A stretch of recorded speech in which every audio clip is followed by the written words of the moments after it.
Assalomu alaykum azizlar, kanalimizga xush kelibsiz. Eng so'nggi ma'lumotlardan xabardor bo'lish uchun kanalimizga obuna bo'ling. Diqqat, tezkor xabar tarqating. Endi krediti borlarga yanada qiyin bo'ladi.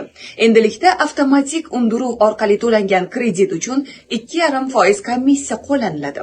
Banklardan yangi tartib. Agar mijoz kredit to'lovini belgilangan muddatda amalga oshirmasa, bank avtomatik undiruv tizimi orqali to'lovni mijoz hisobidan 2,5% miqdorida komissiya bilan o'zi amalga oshiradi.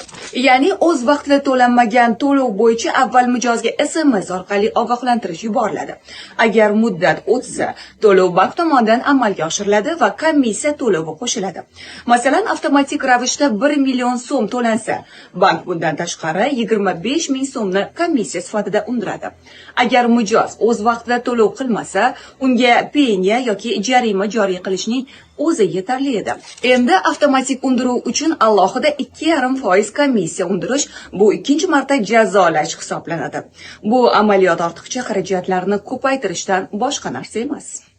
Bu ma'lumotni barchaga ulashib ogohlantirib qo'ying. Eng so'nggi xabarlar bizning kanalimizga obuna bo'ling.